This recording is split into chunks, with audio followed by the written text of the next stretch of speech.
Good morning. Tara, bilisan na natin ang ating pagli-layout ng ating prayers for the GC guys. Today is 14 September 2023.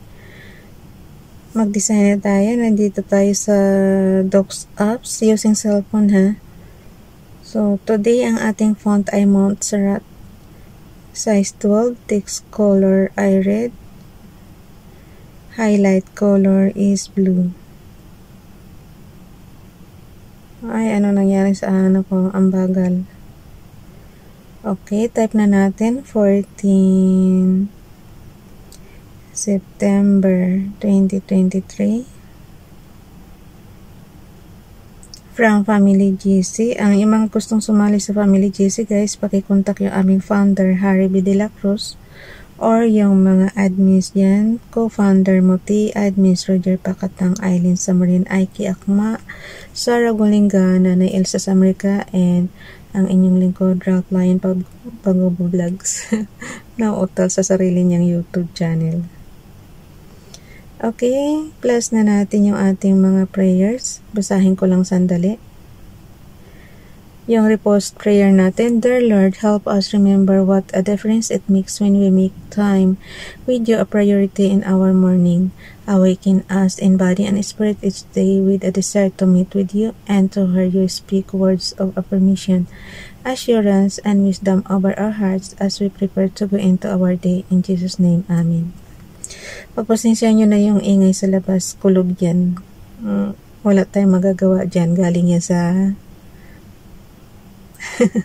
galing niya sa natural noise. Okay, plus yung electric fan pinatay ko kasi maingay na nga masyado. Plus natin yung image from photos.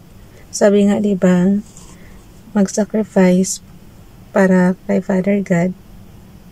So itong prayer natin is para turuan lang kayo, tapos dugtungan nyo na lang ng sarili nyo. Dito naman kay Princess Diane Channel. Only by pride commit contention, but with the well advice is wisdom. Proverbs chapter 13 verse 10. Ilagay ko yung cursor ko sa itaas. Isingit ko yung kay Ralph Lion Pagobo Vlogs, pero alisan ko siya ng highlight color para pure red lang yung ating text. And then yung ating clipboard ilalagay na natin. Naka-bold, naka-italic lang din siya. Walang underline. So, skip na natin yan para ma-edit na natin.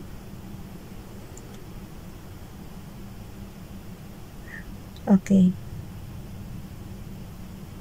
So, ilagay ko na lang yung mga YTC name natin para isang ano lang guys. So, YTC Ralph Lion Pagobo Vlogs. Paki-subscribe. And then we have here Princess Diane Channel. Ay, lagay ko muna yung repost. From repost prayers. Ilagay ko lang ha, repost prayers siya. And then, open close parenthesis tayo. 16 2021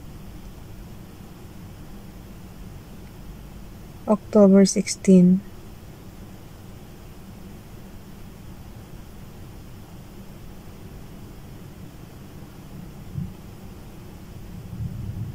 Huwag na natin lagyan ng open close parenthesis, dash na lang para yun.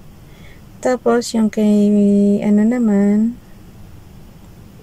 ikat ko lang sandali ito para ilagay natin doon sa level natin. Baba ng repost prayer. Cut and paste lang guys ang commands pagka gusto nyo ilipat-lipat. And then we have here YTC Princess Diane Channel. And then i-ano na natin to. Enter pa ng isa. Lagay tayo ng plus tayo ng horizontal line para pinakapagitan lang. And then, turuan ko na kayo ng paano ba mag-ano guys. Paano ba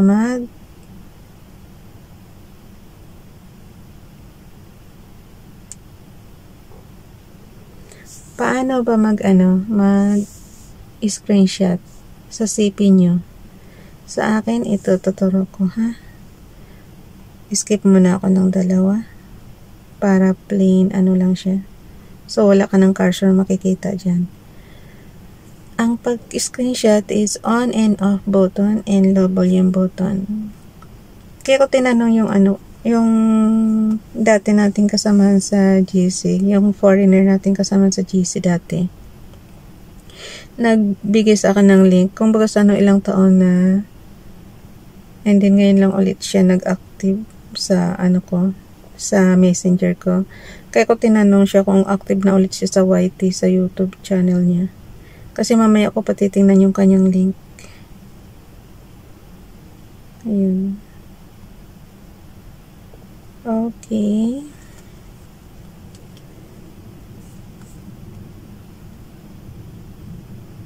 Ito lang kainaman dito sa guys, sa messenger natin. Hindi tayo gagastos ng malaki kasi nga wala nang, hindi katulad dati, diba, mayroon tayong long distance fare. Ngayon parang local na rin siya kasi automatic naka-internet connection tayo. So kahit na nasa ibang bansa sila, ang bayad niyan is pareho lang. So, punta tayo dito sa gallery. Yung in-screenshot natin is on and off button lang and low volume button. Yun ang combination lagi.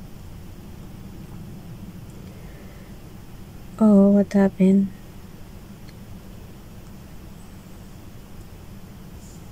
Okay, edit na natin.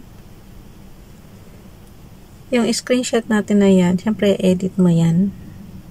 Edit, crop.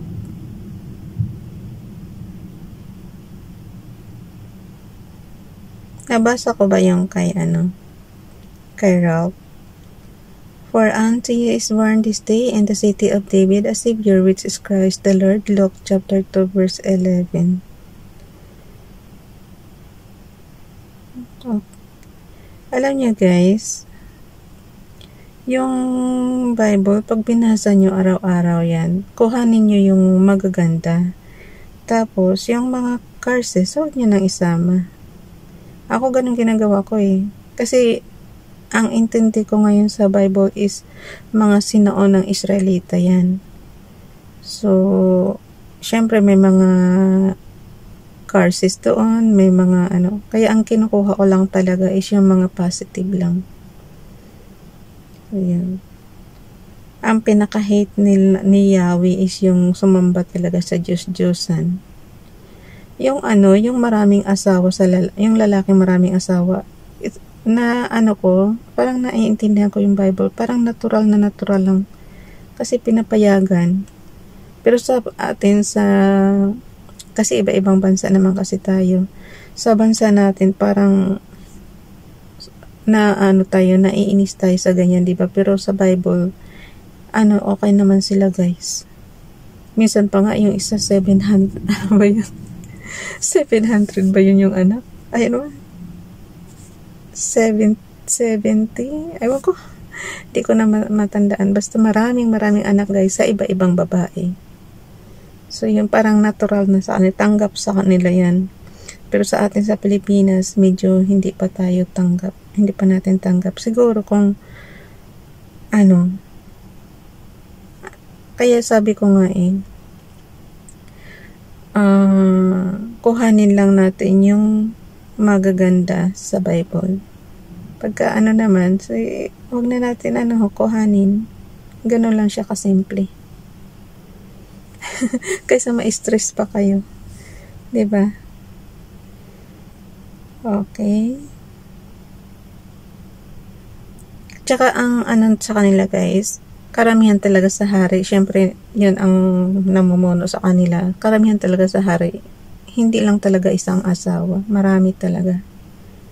So yun, kaya siguro tanggap na ng ibang bansa na ganun ang lalaki, kasi nga sa mga nababasa natin dito sa Bible, marami talagang asawa. Ayun yung kulog tuloy sa labas. Kulog yan guys. Hong Kong, masama ang panahon ngayon dito sa Hong Kong.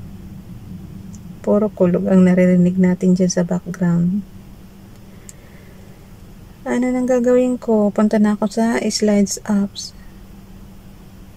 Pagka na-edit ko na, lagyan ko lang ulit ng background doon sa slides. So, punta tayo ng slides apps. Ito yung katumbas nito guys is parang PowerPoint na rin to dito sa ating computer. Microsoft PowerPoint. So, edit lang natin yung slides number 14. Kasi 14 tayo ngayon. So, yun. Delete lang natin. Uy, pareho yung background. Ando ko lang ha. Tama yung background ko. The same, may gitara. Today is 14, tapos last month is 14 also ng August.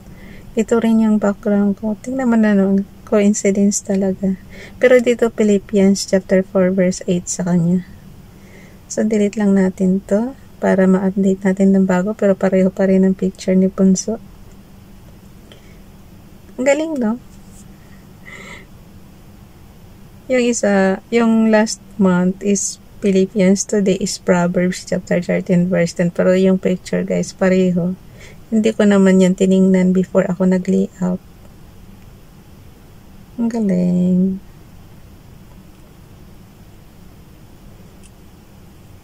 Okay, pag natapos na to, ilagay ko lang yung prayers natin na ginawa sa Docs Apps, and then screenshot ulit. Okay na. Ako na maglalagay nito doon sa, mayroon akong isang apps na pang saving lang ng mga picture natin.